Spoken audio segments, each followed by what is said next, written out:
yeeɓiyankoɓe sen meɗen Fitirla TV ala ɗo yano artiɗo wonno hono no jiiruɗen ni sen jii ngal ɗo dingiral ɗo min daari oɗon gandi ko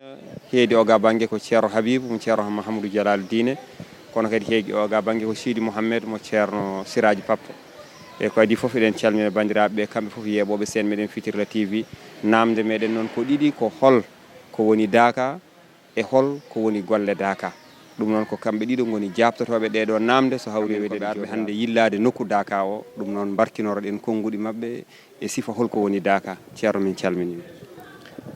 Assalamu aleykum wa rahmatullahi taala wa barakatuhu. Eyyi wadi fof to Daka to banggue Pular ko dakade nokku wonde e nokku soko balɗe ɗiɗi soko balɗe tati ɗum woni dakade en kono oɗo Daka noon ko Daka mo ganduɗa ko keeriɗo Daka oɗo ko dakanade Allah e nabi sallallahu alayhi wa sallam e dakanade Cheikh Tidiane e dakanade sunna e dakanade ko wursinde ko ɗanino e ruhuji kono ruhu taga ko ne seni ene laaɓi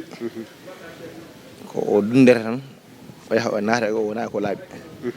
kono kanko o taga ko ene laaɓi ma dakade ɗo noon ko finnindemo siftonoremo aadimo aadodirno e Allah woni laaɓande Allah ɗum o aadodirno e Allah ay neɗɗo ne mayane taw gollani ko moƴƴi omo lebte ko o firtu aadi oɗo Daka noon o waɗirte ko pour siftonorde yimɓeɓe aadi mo bonno hakkude mabɓe Allah nde wonno naggodirte aadi o noon on saaha ko on ko aada ko alam goɗɗo wonno wona oɗo alam kono no aadi o ko aadi tan o Daka noon woni sababu makko ko siftonorde yimɓe on ɗon aadi kadi e helde pittali e huccinde pittali ɗi fof ko fati Allah noon sa ƴeewi programme Daka no wayni ko dewal Allah e jokkere enɗam so yimɓe pini gara jama juula mbaɗa wasifa keɗo alquran keɗo bandaji ceerno ciftinore noon ha ɗum kadi jeeya koye qur'ane he par ce que siftinorete ko qur'an tan ɓe gonni siftinorede ko haalte gaga fof ko Allah tan haalte wonata ko konngol ceerno aji mo seydi ngol haaldata ngol woni kaset o wona ko ceerno ko wona seere min heddiɓe ko pawata hen ko fof ko qur'an tan woni haalnede eyyi donc kadi wonno ko qur'an won ɗon so paari jomum ene jaaha ko warta galleji muɗumen poftoyo paari jimmo paye lasimaji muɗumen paye salatul fatiha muɗumen ha ñalawma o woɗɗa hedde 13h on saaha yimɓeɓe jaaha jokkoye enɗam walla midi goto fof yaha Daka kaari jokkoyde enɗam ya joni ɓe geltani e cadre dewal Allah soɓe garti ɓe keblo ɓe gara jama ɓe juula tisbar soɓe juuli tisbar kadi ɓe jokka e salatul fatiha mabɓe ha toksan yonta toksan yonti kadi yimɓe mbaɗa lasimaji muɗumen so foti kadi jaaha kadi jokkodira enɗam ha futuro yonta so yontinama ɓe gara ɓe jooɗo jooɗiɗo ene fadi waktu on koye waktu woni jooɗiɗo ene fadi waktu on koye waktu woni ɗum hadis na sallam goto o ganduɗa ko o won dalil muɗum jonde jooɗiɗo ko ne fadi waktu ko waktu woni ha toksano kadi futuro o yonta waktu o juuɗe kadi yimɓe natana wasifa mbaɗa wasifa ha para so paari jooɗo gone wadde istighfar uji muɗumen walla gone waɗe awraduji muɗumen ha gueƴe juule so gueƴe juulama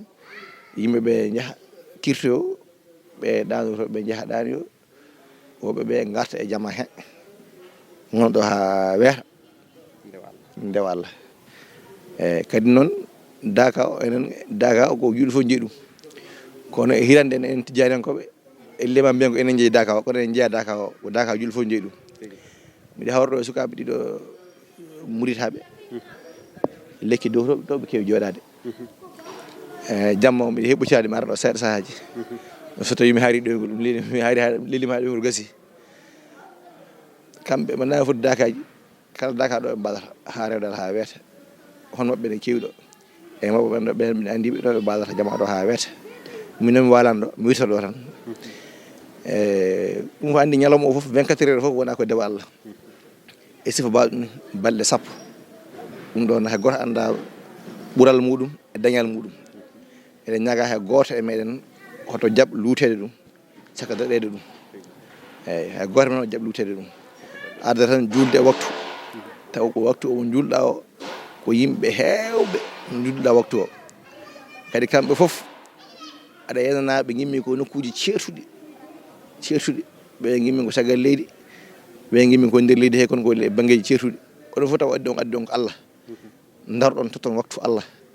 ɗum ɗon famdani ɗum no mawni so neɗɗo miccima ɗum no fewi ɗum wona ko famɗi ɗum tagui eɗen karguina eɗen coñña yimɓe foof e arde Daka o tewtorede Daka noon so wiide haala ɓuure muɗum min mi wawa haalde ɓuure muɗum wonno mi anda ɓuure muɗum kono ɓuure penƴe ɗe mbiɗa wawi haalde ɗum ɗo so haali ɓuure penƴe Daka noon haalata ko waktuji ɗi haalata ko wirduji batteji ɗo ɗi e jarama no mbiɗa ni ceerno Mouhamadou Saydou radiallahu taala anhu o wi ko haaloto ko so haalama ko haalotako ko yo faamo e nder ko haaloto ko kalɗa ko min paami hen ko heddi ko a haalani ko kani ha hande en heedi o ga banggue meɗen ceerno Habibou mo ceerno Mahamadou Dialaldine Ba ha hande ceerno holko ɓeydanta min e ɗeɗo ɓuure ɗe o haali e sifa Daka kono kadi yimɓe aroɓe Daka immotoɓe leyɗele ceertuɓe neɗɗo so ari e Daka holno foti wondirde e Daka ha daña ko yiilete e Daka kono kadi so dañi holno foti wadde ha fandina ko yiilte ko assalamu aleykum wa rahmatullahi taala wa barakatuhu bandiraɓe musidɓe tedduɓe yeɓoɓe ayawo meɗen Fitirla TV fof on calminama on juurama on ñagama duwaw on neldama duwaw e ngal ɗo dingiral barkingal hono Daka caggal salminde juurade ko artude e nawdal makko gadingal holko woni Daka kono noon mawni men ceerno Sidy Ahmed mo ceerno Siraji Papa o jarama no fewi o artani en e holko woni Daka so wona tan kadi nde wonno Daka no wini ko hunde nde wawa haalade garɗo foof tan haalata hen ko faaha muɗum kono taw Daka ne ɓuurɗon kono kadi eɗen jetta Allah no fewi ceerno men radiallahu anhu ceerno men radiallahu anhu kalnde joɗiɗen jonde adine Daka so en juuli futuro ha gasi omo siftina holko woni Daka hay sinno wona e sifa kubtodinɗo omo haala ɗum kam e sifa gonirteɗo e Daka o ko tottude waktuji ɗi 5 e dental he e kattanɗo wadde 12 ujunere satul fatihi e ñalawma foof sa hattanani so ujunnaje 6 sa hattanani so ujunnaje 3 e sa hattanani hayso ujunere ko jomum ronki elle somi yejitani omo wiya kam ko jomum ronki foof ujunnaje 3 ɗi kam yo jomum heɓɗum e ñalawma he bawɗo o yaha ha ujunnaje 12 caggal ɗum ko wadde sayfiyaji kañum e wadde silkeji alqur'an ko ɗeɗo gueɗe e jokkere endam ɗeɗo gueɗe goni Daka waktuji ɗi 5 satul fatihi 12 ujunere e kala ñalawma ha balɗe 10 ɗe timma kañum e sayfiyaji 51 sayfi ñande foof kattanɗo o mo hattanani o fodde ko wawi e silkeji alqur'an kattanɗo foof ñande foof jomum silka ni wonirte e jokkude en ɗam no dere men Sidy wini hakkude waktu subaka o so juulama ha nangue feeri mana 11h ɗon ha waktu tisbaar o yona jokkere en ɗam e on waktu so noon taksan juulama ɗon hakkude ɗon e futuro jokkere en ɗam ko ɗiɗo waktuji ɗiɗi yimɓeɓe kewi yaade ene jokka en ɗam e sifa o joni noon ɗeɗo gueɗe 5 ɗe kalɗen ɗo ɗe ko ɗeɗo gon Daka e sifa labtuɗo mo yimɓe gonirta ɗo e Daka he wamma ko won toon nder toon ko ɗum kam ko Allah tan andi neɗɗo wawa andude saabu ƴeewen tan goto men fof tan yo ƴeewe haqqille muɗum julde waktu goto e dental saka denkal pongal ni balaade mum no foti mawnude par ce que ne salasa ne wiya wonde julde waktu goto e nder dental yani neɗɗo foof omo daña darajuji 24 27 e kala neɗɗo mo julde masalan so hen ɗiɗo julde so dirama juldamde ponnomi dañde ko darajuji 10 masalan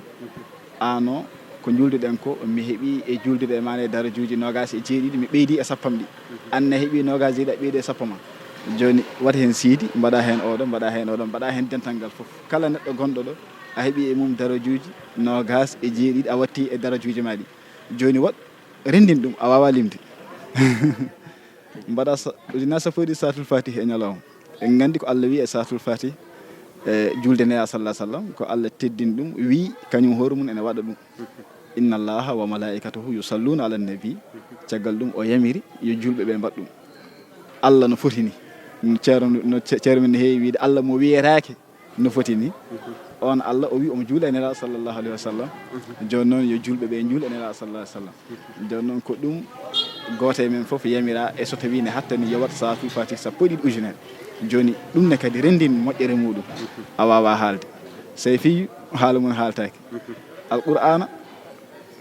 haala mum haaltaki kala daka mo jaaɗa bal kala jonde jooɗade taraw ko yimɓe ñang qur'ana tuggude hoore ñalawma o ha ñalawma o gasa ɗum waɗi moƴƴere daka hay goto wawa haalde mbawɗen wi tan ko moƴƴere wonde hen nde no ceerno wiyata ni ene ɗe balɗe min nana bandaji ceerno ene fawe ceerno wiya wordaka oppe wordaka oppe wordaka oppe ceerno men wi ceerno haalani holko wir noon kono ne faamo hen wonde daka waɗira ko aduna o fof daka ko pour aduna o fof sabu kadi en lafti so Allah moƴƴani neɗɗo goto tan o waɗimo e nder yimɓe firti ko omo yiiɗi moƴƴande ɓeni yimɓe ɓe o waɗi moƴƴo o goto e nder maɓɓe o nela sallah sallam kam goto wonno kono Allah moƴƴinirimo aduna o fof hande ko hono noon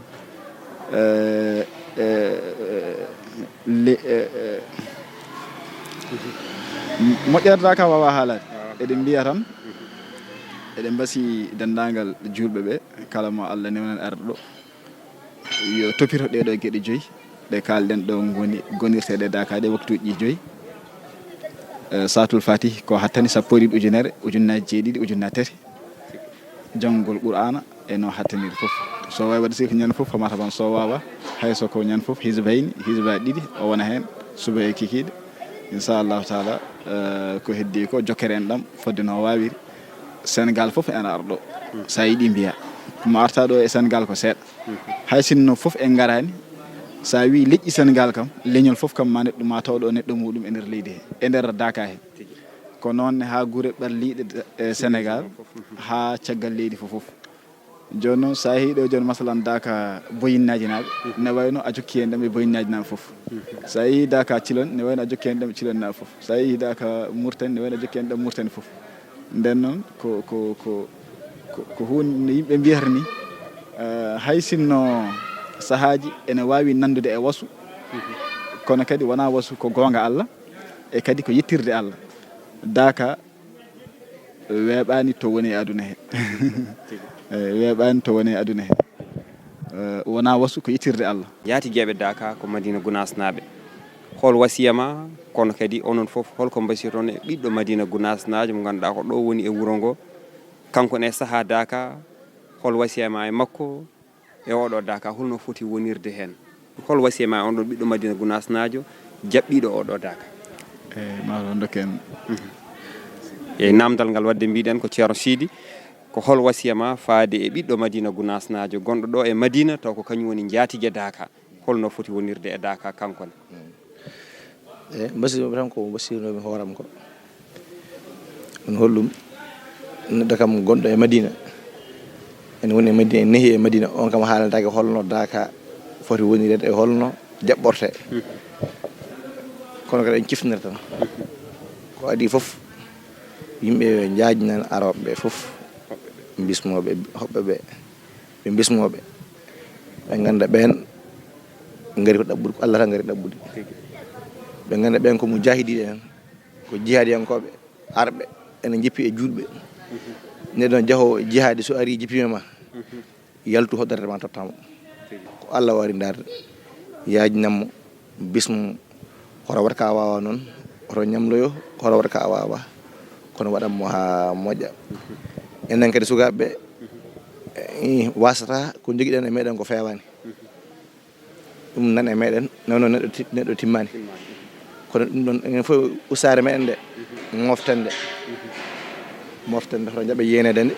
ha ɗum ɗo kam gasa bismo ɗen hoɓɓe no fewi kono noon kadi en jiitta kadi duwanade seereɓe meɗen ɓe seereɓe men fuɗɗen ɓen Daka ɓe en guettaɓe no fewi e mbawna ɗum sirroɓe kalduɓe nder koye mabɓe ɓe mbasna yaji ɗum ha yajiri ni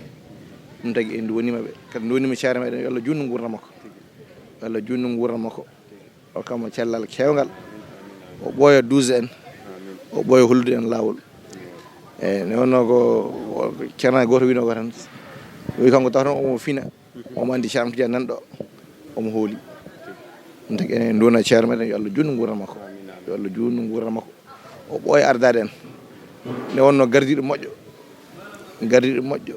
jurmotoɗo ballowo tindinowo weeɓani ɗum Allah rokki en ɗum enen madinaɓe so ya madinaɓe noon wona koɗɗe madina de dendal ngal fof wiya madinaji ɗum tagi hoɓɓe aroɓe ɓe gandu koye wuuro mabɓe ɓe gaari ɓe gandu ko ɓe gaari enen madinaɓe kadi musidɓe ɓe jajinen ɓe ha yaaja inchallah barika hada wassalamu aleykum a jarama ceerno ɗum noon min calmini on jokken yebba